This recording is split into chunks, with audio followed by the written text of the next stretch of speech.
Hi hello. So ನಾವು ಇದನ್ನು ದೂದ್ ಖೀರ್ ಅಂತ ಹೇಳ್ತೀವಿ. ಆ್ಯಂಡ್ ನೀವು ಏನು ಹೇಳ್ತೀರಾ ಅಂತ ಕಮೆಂಟ್ ಬಾಕ್ಸಲ್ಲಿ ಹೇಳಿ. ಆ್ಯಂಡ್ ರೈಸು ಪಾಯಸಮ್ ಅಂತಲೂ ಹೇಳ್ಬೋದು ಅನಿಸುತ್ತೆ ಮೋಸ್ಟ್ಲಿ.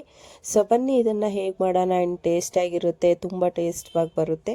ಸೊ ಇವಾಗ ಫಸ್ಟ್ ನಾನು 2 ಲೀಟರ್ಸ್ ಅಷ್ಟು ಹಾಲು ತೊಗೊಂಡು ಕುದಿಯೋಕೆ ಇಟ್ಟಿದ್ದೀನಿ. ಸೊ ಇನ್ನೊಂದು ಕಡೆ ಡ್ರೈ ಫ್ರೂಟು ಅಲ್ಲಿ ನಾನು ತೊಗೊಂಡಿದ್ದೀನಿ ಕಾಜು ಮತ್ತು ಪಿಸ್ತಾ ಆ್ಯಂಡ್ ಬಾದಾಮ್ ಆ್ಯಂಡ್ ಕಿಶ್ಮಿಶಿ. ಸೊ ಇವಾಗ ನಾನು ಸ್ವೀಟ್ಗೋಸ್ಕರ ಕಂಡೆನ್ಸ್ ಮಿಲ್ಕ್ ಆ್ಯಡ್ ಮಾಡ್ತಾಯಿದ್ದೀನಿ. ಸೊ ತಿಕ್ಕಾಗೋಕ್ಕೆ ನಾನು ತೊಗೊಂಡಿದ್ದೀನಿ ಮಿಲ್ಕ್ ಪೌಡರು ಕೂಡ. ಸೊ ಇದು ಅಕ್ಕಿನ ನಾನು ಒಂದು ಅರ್ಧ ಕಪ್ಪಷ್ಟು ಅಕ್ಕಿನ ತೊಗೊಂಡಿದ್ದೀನಿ. ಸೊ ಇದರಲ್ಲಿ ನಾವು ಈ ಅಕ್ಕಿಯಿಂದನೇ 2 ಟೈಪ್ಸ್ ಹಾಕಿ ನಾವು ಖೀರ್ ಮಾಡ್ಬೋದು. ಸೊ ಅದು ಹೇಗಂತ ನೋಡೋಣ ಬನ್ನಿ. ಸೊ ಫಸ್ಟು ಹಾಲು ಕುದಿ ಬರ್ತಾಯಿದೆ. ಸೊ ಇನ್ನೊಂದು ಕಡೆ ನಾನೇನು ಮಾಡ್ತಾಯಿದ್ದೀನಿ, ಜಾರ್ ತೊಗೊಂಡಿದ್ದೀನಿ ಚಿಕ್ಕದು. ಸೊ ಅದರೊಳಗಡೆ ನಾನೇನು ಅಕ್ಕಿ ತೊಗೊಂಡಿದ್ನಲ್ಲ ಅದರೊಳಗಡೆ ಏಲಕ್ಕಿದ ಮೇಲೆ ತೆಗೆದ್ಬಿಟ್ಟು ಒಳಗಡೆದು ಮಾತ್ರ ಯೂಸ್ ಮಾಡ್ಕೊತಾ ಇದ್ದೀನಿ.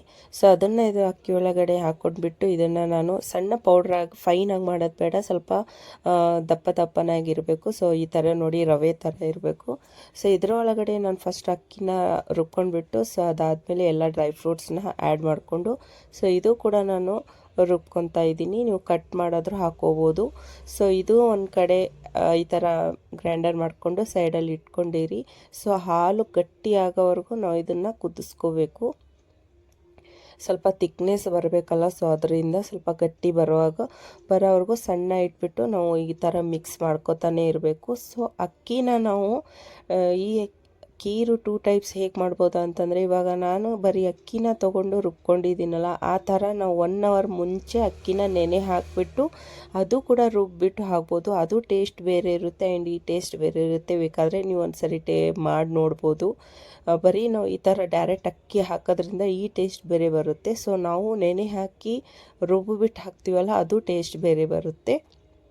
ಸೊ ನೋಡಿ ನೀವು ಒಂದ್ಸರಿ ಟ್ರೈ ಮಾಡಿಬಿಟ್ಟು. ಸೊ ಇವಾಗ ನಾನೇನು ರುಬ್ಬಿಟ್ಟಿದ್ನಲ್ಲ ಅದನ್ನು ಚೆನ್ನಾಗಿ ಮಿಕ್ಸ್ ಮಾಡಿಬಿಟ್ಟು ಗ್ಯಾಸ್ನ ಸಣ್ಣ ಇಟ್ಬಿಟ್ಟು ಈ ಥರ ಮಿಕ್ಸ್ ಮಾಡ್ತಾನೆ ಇರಿ. ಯಾಕಂತಂದರೆ ಅದು ಫುಲ್ಲು ಕೆಳಗೆ ಅಂಟ್ಕೊಂಡು ಬಿಡುತ್ತೆ. ಸೊ ಅದರಿಂದ ಇಲ್ಲಿ ಮಿಕ್ಸ್ ಮಾಡ್ತಾನೆ ಇರಬೇಕು. ಸೊ ಅದಾದಮೇಲೆ ಹಾಕಿದ್ದಾದ ತಕ್ಷಣ ಪೌಡರು.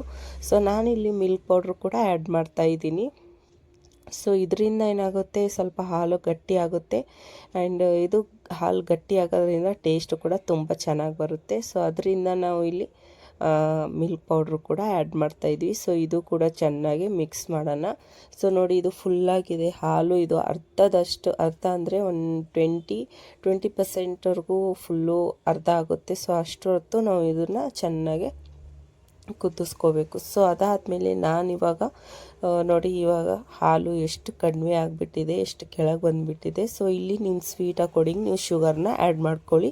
ಸೊ ಇಲ್ಲಿ ನಾವು ಕಂಡೆನ್ಸ್ ಮಿಲ್ಕ್ ಕೂಡ ಯೂಸ್ ಮಾಡ್ತಾ ಇದ್ದೀವಿ. ಸೊ ಅದರಿಂದ ಅದು ಕೂಡ ತುಂಬ ಸ್ವೀಟಾಗಿರುತ್ತೆ. ಸೊ ಇಲ್ಲಿ ನೀವು ಶುಗರ್ ನೋಡ್ಕೊಂಡ್ಬಿಟ್ಟು ಹಾಕ್ಕೊಳ್ಳಿ. ಸೊ ನೋಡಿ ಇವಾಗ ಫೈನಲಿ ನೋಡಿ ನಮ್ಮದು ದೂದ್ ಖೀರ್ ರೆಡಿಯಾಗಿದೆ. ಸೊ ಹಾಲು ನೋಡಿ ಎಷ್ಟು ಕಮ್ಮಿ ಆಯಿತು. ನಾವು ಕುದಿಸ್ಕೊಳ್ಳೇಬೇಕು, ಇಲ್ಲಾದರೆ ಅದು ಟೇಸ್ಟ್ ಬರಲ್ಲ. ಸೊ ಇದು ತಣ್ಣಗಾದ್ಮೇಲೆ ಇನ್ನೂ ತಿಕ್ಕಾಗುತ್ತೆ. ಸೊ ಅದರಿಂದ ನೀವೇನು ತುಂಬ ತೆಳು ಅನ್ನಿಸ್ತಿರ್ಬೋದು ನಿಮಗೆ. ಇದು ಸ್ವಲ್ಪ ಹೊತ್ತು ನೀವು ಫ್ರೀಝರಲ್ಲಿ ಕೂಡ ಇಟ್ಟು ಕುಡಿಬೋದು, ತುಂಬ ಟೇಸ್ಟಾಗಿ ಕೊಡುತ್ತೆ. ಆ್ಯಂಡ್ ನೀವು ಬಿಸಿ ಬಿಸಿ ಚಪಾತಿ ಪೂರಿ ಜೊತೆ ಕೂಡ ತಿನ್ಬೋದು, ತುಂಬ ಚೆನ್ನಾಗಿರುತ್ತೆ. ಸೊ ಇಲ್ಲಿ ನೋಡಿ ಇವಾಗ ಸ್ವಲ್ಪ ಬರ್ತಾ ಥಿಕ್ ಆಗ್ತಾ ಇದೆ. ಸೊ ಈ ರೆಸಿಪಿ ನೀವು ಕೂಡ ಮಾಡಿ ನೋಡಿ. 2 ಟೈಪ್ಸ್ ಕೂಡ ನಾನು ನಿಮ್ಗೆ ಹೇಳಿದ್ದೀನಿ ಹೇಗಂತ. ಸೊ ಈ ರೆಸಿಪಿ ನಿಮಗೆ ಇಷ್ಟ ಇದ್ದರೆ ಲೈಕ್ ಮಾಡಿ, ಫಾಲೋ ಮಾಡಿ. ಮತ್ತೆ ನೆಕ್ಸ್ಟ್ ವಿಡಿಯೋಲಿ ಸಿಗೋಣ.